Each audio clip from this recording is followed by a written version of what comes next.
और कल में आप सभी का स्वागत है। मैं हूं स्वाति रायना। इस शो में हम आपको बताएंगे आज के बाजार का हाल और कल कहां पर मिलेंगे आपको शेयरों में कमाई के शानदार मौके। हम आपको बताएं उन शेयरों पर तो चर्चा करेंगे ही जिसमें कल कुछ एक्शन दिख सकता है। उसके अलावा आपके सवालों के भी हम जो शेयर है वो शामिल करेंगे। व्हाट्सएप आप कर सकते हैं, कोई भी सवाल हमें पूछना है आपको तो 9582226666 पर व्हाट्सएप करें। सोशल मीडिया प्लेटफॉर्म्स पर आप हमें सवाल भेज सकते हैं। फेसबुक पर @ZBusinessOnline और ट्विटर पर @ZBusiness पर अपने सवाल भेजें। #बाजार आज और कल जरूर लिखें।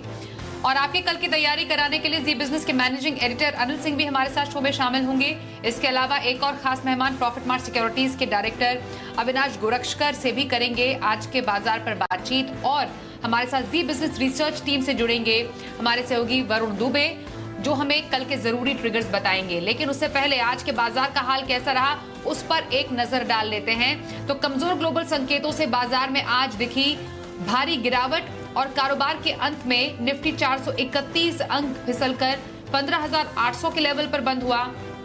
सेंसेक्स 1400 अंक टूटकर 52,800 के नीचे बंद हुआ। बैंक निफ्टी में 850 अंकों की गिरावट देखी गई और ये 33,300 के लेवल पर बंद हुआ। बाजार में गिरावट चौतरफा थी, मगर मेटल और आईटी शेयरों की कुछ ज्यादा ही धुनाई आज देखने को मिली।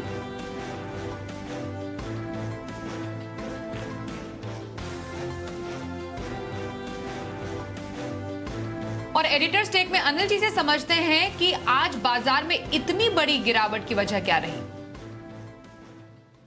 वायदा कारोबार के हफ्ते की एक्सपायरी के दिन भारतीय बाजारों में मूड माहौल पूरा ही बदल गया। कल इतनी मजबूती के साथ दिन भर ट्रेड किया, क्लोजिंग में हल्की फुल्की कमजोरी भली थी लेकिन ऐसा मूड खराब नहीं था। लेकिन आज जब शुरुआत होनी थी तो ट्रिपल सेंचुरी मारकर नीचे की तरफ, और वजह साफ, अमेरिकी बाजारों में साल 2020 के बाद की सबसे बड़ी इंट्राडे गिरावट। उसका असर तो भारतीय बाजारों पर पड़ना ही था और सीधी शुरुआत हमने 15,900 के आसपास की निफ्टी पर और बैंक निफ्टी पर भी 33,500 के आसपास खुलते हुए दिखे। उसके बाद दिन भर एक भी बार निफ्टी 16,000 के ऊपर नहीं निकल पाया और बैंक निफ्टी पर भी लगातार दबाव बनता दिखा। और धीमे धीमे न सिर्फ हमारे बाजार बल्कि अमेरिकी बाजारों के फ्यूचर्स फिसलते लुढ़कते नजर आए। जो डाउ फ्यूचर्स सुबह हरे निशान में ट्रेड कर रहे थे लगभग 100 पॉइंट ऊपर, वो गिरते गिरते 400-450 पॉइंट नीचे हो गए और उसका असर भारतीय बाजारों पर पड़ा। तो पहले हम इतने कमज़ोर थे नहीं, लेकिन मिड सेशन में अमेरिका के फ्यूचर्स के साथ साथ हमारी गिरावट भी बढ़ती हुई नजर आई। एक्सपायरी का भी प्रेशर था। 2 दिनों में शॉर्ट कवरिंग हुई, काफ़ी हद तक ट्रेडर्स की तरफ से लॉन्ग पोजीशन भी बन गई, तो वो भी कम होने का खतरा था। तो स्टॉप लॉसेस ट्रिगर हुए। फाइनली दिन के लोएस्ट लेवल के करीब जाकर हम बंद हुए 15,800 के बेहद करीब निफ्टी पर और बैंक निफ्टी पर 33,300 के आसपास। बढ़ने वाले शेयरों की संख्या उंगलियों पर गिन लीजिए, मुश्किल से कुछ गिरने वाले भर भर के। मतलब आज जिस तरह की चौतरफा बिकवाली थी वो अनएक्सपेक्टेड भी थी, एक्सपायरी का भी प्रेशर था और ग्लोबल मार्केट्स में जो दबाव आया, तो 2 दिनों के अच्छे ट्रेडिंग सेशंस के बाद जो एक उम्मीद बन रही थी कि शायद हम बहुत बुरे वक्त से निकल गए, अब सब ठीक हो रहा है, लेकिन आज उन उम्मीदों पर पूरा का पूरा पानी फिर गया। तो एक बेहद खराब ट्रेडिंग सेशन भारतीय बाजारों के लिए। और आगे बढ़ने से पहले एफआईआईज और डीआईआईज की तरफ से क्या आंकड़े सामने देखने को मिल रहे हैं उस पर एक नजर डाल लेते हैं। एफआईआईज विदेशी संस्थागत निवेशकों ने एक बार फिर से कैश मार्केट में की है भारी भरकम बिकवाली। करीब 4900 करोड़ रुपए की बिकवाली के आंकड़े एफआईआईज की तरफ से आए हैं। वहीं डीआईआईज घरेलू संस्थागत निवेशकों ने करीब 3,226 करोड़ रुपए की खरीदारी की है। आज के खास गेस्ट अविनाश गोरक्षकर का अब रुख कर लेते हैं। अविनाश जी, स्वागत करते हैं आपका शो में और जानना चाहेंगे बाजार में भारी गिरावट का आज दिन रहा, आगे बाजार की कैसी चाल आप एक्सपेक्ट कर रहे हैं? स्वाति, मुझे लग रहा है कि मार्केट्स काफी वोलेटाइल रहेंगे और हालांकि आज एक्सपायरी थी, इसका भी एक कारण था कि मार्केट्स में काफी बड़ी मुनाफा वसूली आई। अभी जो भी बाउंस हमको कल दिखेगा वो डिपेंड करेगा कि आज यूएस के मार्केट्स कैसे फेयर करेंगे। अनुमान है कि आज डाउ के मार्केट्स में अगर थोड़ा सा बाउंस बैक आपको देखने को मिले तो कल हो सकता है कि इंडियन मार्केट्स में भी एक थोड़ा सा एक बाउंस बैक अपेक्षित है, क्योंकि काफी भारी सेलिंग आज हुई है। दूसरा रीजन एफआईआईज की बिकवाली कंटिन्यूअसली काफी बढ़ रही है, क्योंकि रुपया वीक हो रहा है, डॉलर स्ट्रेंथन हो रहा है, तो इसका भी ऑब्वियसली एक इम्पैक्ट मार्केट्स पे रहेगा। बट मेरे ख्याल से डाउ जिस लेवल पे आज क्लोज होता है उसका एक इमीडिएट इम्पैक्ट आपको कल देखने को मिलेगा, लेकिन ऊपरी लेवल पे मुझे लग रहा है कि बिकवाली कंटिन्यू रहेगी, क्योंकि अभी भी इन्फ्लेशन को लेके काफी चिंताएं हैं और मुझे लग रहा है कि जब तक वो पूरी तरह से क्लियर नहीं होते, तब तक मुझे लग रहा है कि मार्केट्स काफ़ी वोलेटाइल रहेंगे। ऊपरी लेवल पे थोड़ा सेलिंग प्रेशर आ सकता है और निवेशकों को ऐसे समय में क्लियरली स्टॉक्स पे फ़ोकस करना चाहिए। हमको लग रहा है कि जो जो बड़े टाइम फ्रेम के लिए इन्वेस्टमेंट करना चाहते हैं, उनके लिए बेहतरीन मौका है क्योंकि उनके उनके लिए काफ़ी अच्छी कंपनीज़ अच्छे अट्रैक्टिव लेवल्स पे आई है। तो ट्रेडर्स के लिए डेफिनिटली स्टॉप लॉसेस के साथ उनको काम करना चाहिए और ऑब्वियसली डाउ जिस लेवल पे क्लोज होता है, वही डिसाइड करेगा कल का क्या ओपनिंग रहेगा और मार्केट का सेंटिमेंट कैसे रहेगा। ऐसे में अगर किसी को हफ्ते भर का नजरिया रखना हो अविनाश जी, या 10 दिन तक का नजरिया रखना हो, तो कौन से स्टॉक में आप स्ट्रैटेजी बनाने की सलाह देंगे? स्वाति, ऐसे बाजार में डिफेंसिव स्टॉक्स ही चलेंगे और हमारा मानना है कि अगर किसी को ऐसे मार्केट्स में पोजिशनल बेट लेना है तो आईटीसी पे बेट लगाए। हमको लग रहा है कि आईटीसी आज 275 की क्लोज हुआ, पॉजिटिव क्लोजिंग थी। तो ऐसे बाजार में आईटीसी के साथ चलना चाहिए। हमको लग रहा है यहाँ पे करीबन एक 267 का स्टॉप लॉस रखिए और करीबन अगर 8 से 10 दिन का नजरिया है तो करीबन 290 291 का एक टारगेट प्राइस पॉसिबल लग रहा है। तो सेफ कैंडिडेट है, ज्यादा वोलेटिलिटी नहीं है और यहाँ पे एक रिस्क रिवॉर्ड इस लेवल से काफी अच्छा बन सकता है। तो ये मेरी तरफ से पोजिशनल बेट है 8 से 10 दिन के।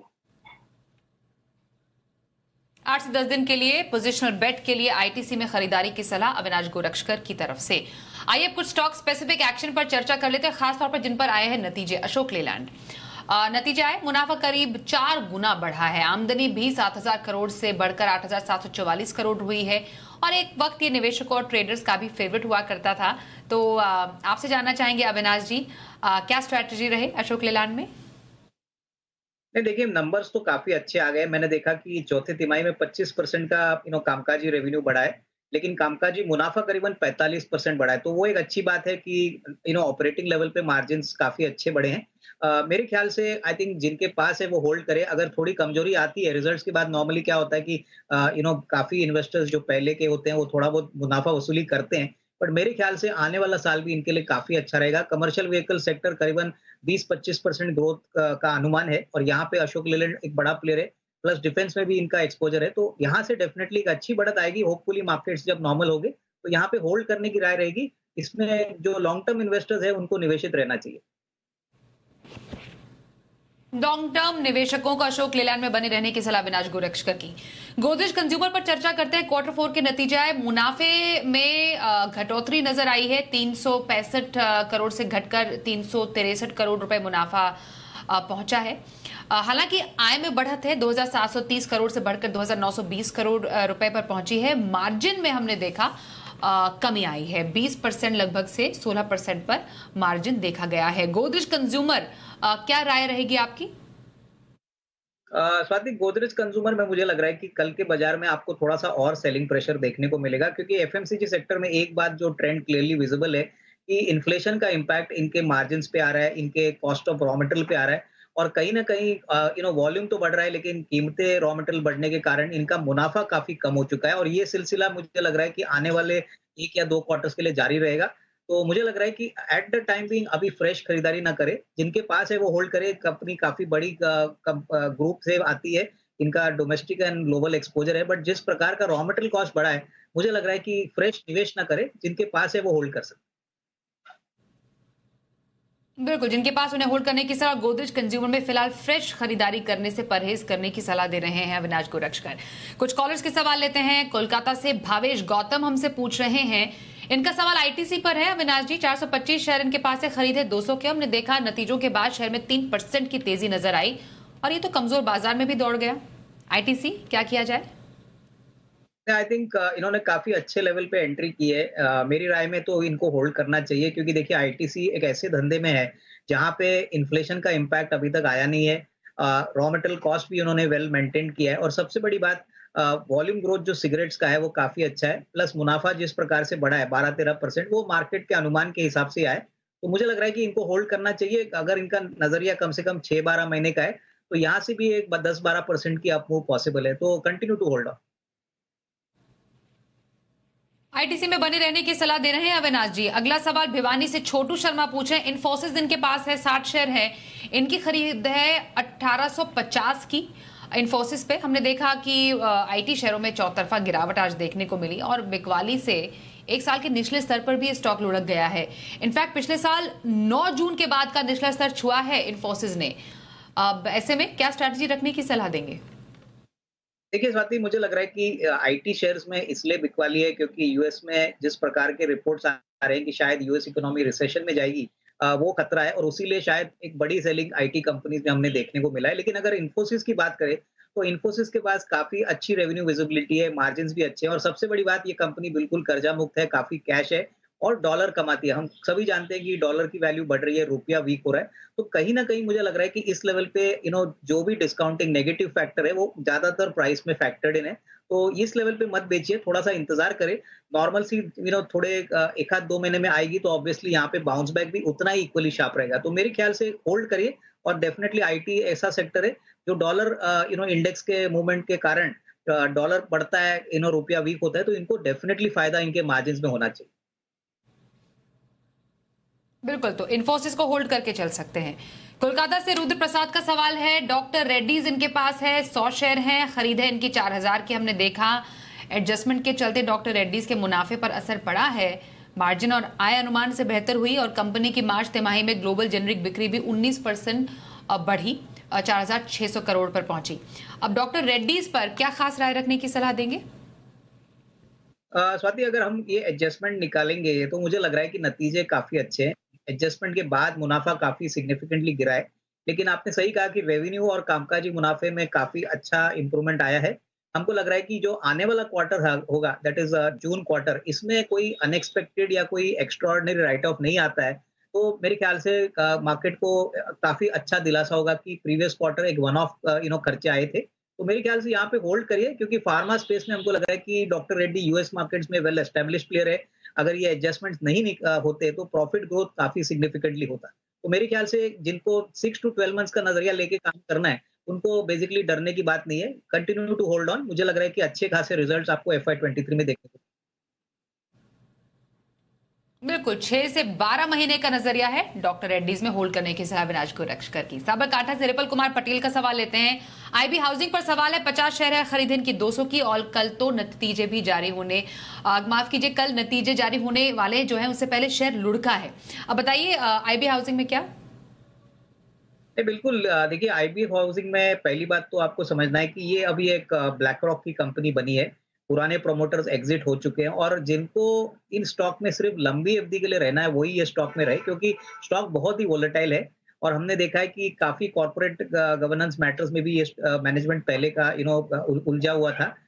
हम समझते हैं कि अगर नजरिया कम से कम साल भर का है तो हाउसिंग फाइनेंस मार्केट में अच्छी ग्रोथ आएगी।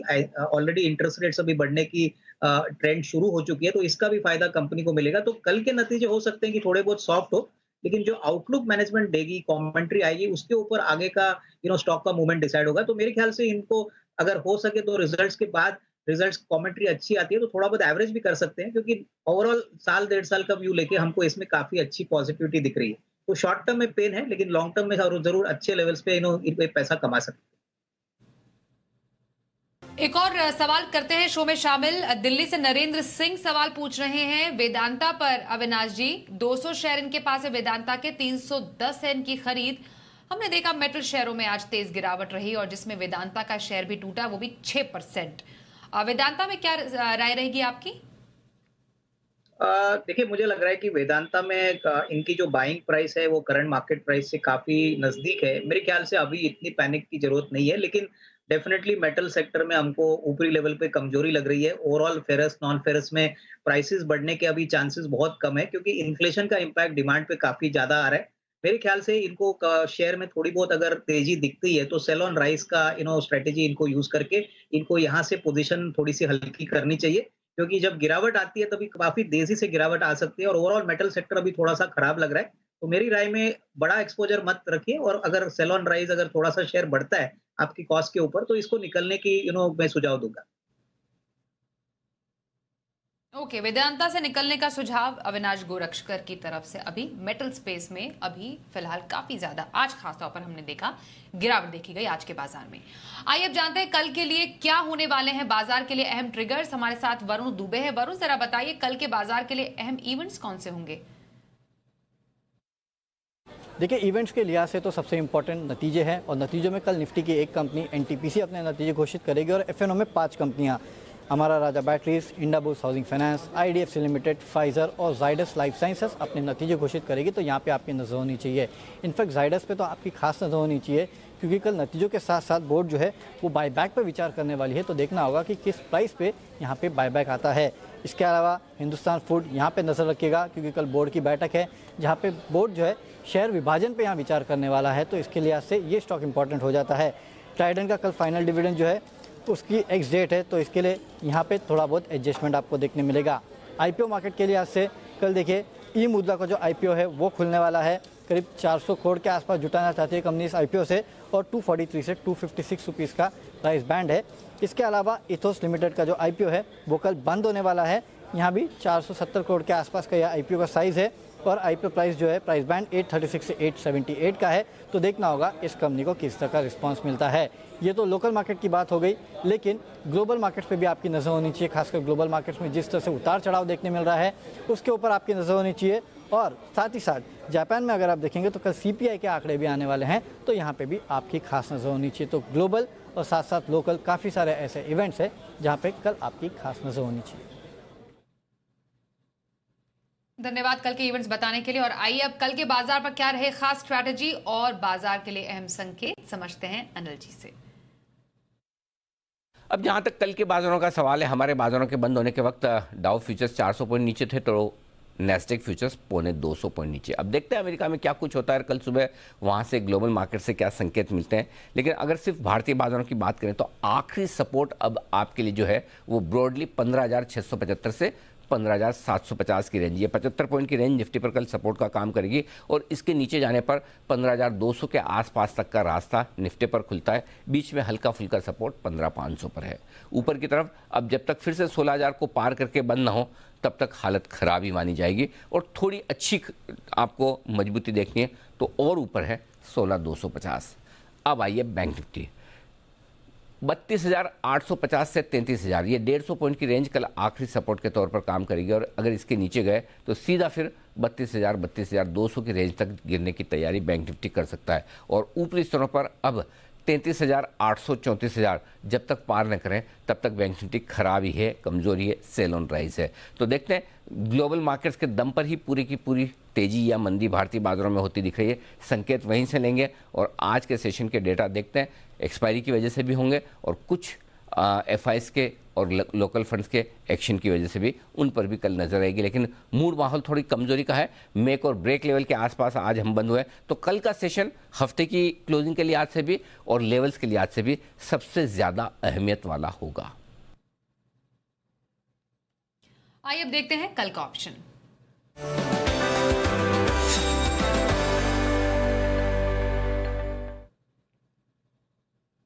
बात करते हैं चॉइस ब्रोकिंग के सुमित बगड़िया से। सुमित जी, बहुत स्वागत है आपका शो में। कल के लिए ऑप्शन स्ट्रैटेजी कहां रखने की सलाह देंगे?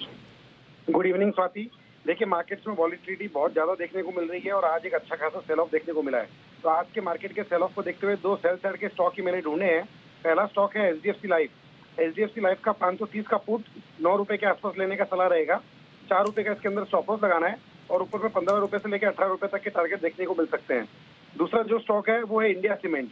इंडिया सीमेंट में 175 का पुट लेने का सलाह रहेगा 4 रुपए के आसपास। 2 रुपए का इसके अंदर स्टॉप लॉस लगाना है और ऊपर में टारगेट देखने को मिल सकते हैं 6 रुपए से लेकर 8 रुपए तक के। प्योर इंट्राडे स्ट्रेटेजी के तौर पर इसमें कल काम करें और स्टॉप लॉस से काम करें। बहुत धन्यवाद सुमित जी कल के लिए ऑप्शन स्ट्रैटेजी बताने के लिए। अविनाश जी, लंबी अवधि की खरीदारी किसी को करनी हो तो लॉन्ग टर्म स्ट्रैटेजी कहां रखने की सलाह देंगे? स्वाति, जो लॉन्ग टर्म पिक काफी इंटरेस्टिंग और वैल्यूएशन के पॉइंट ऑफ व्यू से जो काफी सस्ता लग रहा है, वो एक ऑटो एंसिलरी कंपनी है जो लुब्रिकेंट्स में काफी बड़ा काम करती है और कंपनी का नाम है गल्फ ऑयल लुब्रिकेंट्स। ये कंपनी इंडिया की सेकंड लार्जेस्ट कंपनी है और both auto as well as industrial applications में काम करती है। इनफैक्ट कंपनी के करीबन 50,000 से ज्यादा टच पॉइंट्स है और सबसे बड़ी बात, पिछले साल कंपनी ने चैलेंजिंग ईयर होने के बावजूद करीबन 1600 करोड़ के रेवेन्यू में 200 करोड़ का प्रॉफिट कमाया। सबसे बड़ी बात, इंडस्ट्री ग्रोथ से ये ऑलवेज 3 या 4 गुना बढ़ के अपना काम करती है। करंट ईयर में भी इन्होंने करीबन 9 महीने के लिए 1552 करोड़ का रेवेन्यू रिकॉर्ड किया है, करीबन 147 करोड़ का प्रॉफिट किया है। सबसे बड़ी बात, कंपनी बिल्कुल कर्जा मुक्त है, करीबन 500 साढ़े 500 करोड़ की कैश है और पिछले 8 महीने में कंपनी ने कहा है कि उन्होंने 5 बार कम कीमतें बढ़ाई है। तो इसका मतलब कंपनी के पास प्रोडक्ट्स के लिए बहुत सिग्निफिकेंटली प्राइसिंग पावर है। अर्निंग्स के लिए की बात करें तो इस साल करीबन 40 रुपए की अर्निंग आएगी। स्टॉक आज के मार्केट में भी काफी स्ट्रांग था, 404 403 पे। तो वैल्यूएशन अभी भी काफी रीजनेबल है, 10 का पी पे ये स्टॉक चल रहा है। हमको लग रहा है कि क्रूड ऑयल के प्राइसेस जब ठंडे हो जाएंगे तभी इस कंपनी को बहुत फायदा होगा और ऐसा लग रहा है कि रशिया यूक्रेन का वॉर खत्म होते ही आपको इस स्टॉक में अच्छी तेजी देखने को मिलेगी। तो यहाँ पे हमको लग रहा है कि अगर साल भर का नजरिया है तो करीबन 575 600 का टारगेट प्राइस पॉसिबल है। तो ये डेफिनेटली इन्वेस्टर्स को खरीदना चाहिए। रिस्क रिवॉर्ड अभी इस प्राइस बहुत अच्छा है। 750 के लेवल से ये स्टॉक टूटा है, लेकिन कंपनी काफी सिग्निफिकेंटली अपने काम में एक वेल एस्टेब्लिश प्लेयर है।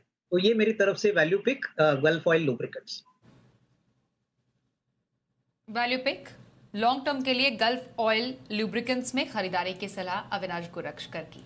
बहुत धन्यवाद सर, आप हमारे साथ शो में शामिल हुए। बाजार आज और कल में बस इतना ही। रुकेंगे एक ब्रेक के लिए, देखते रहिए जी बिजनेस।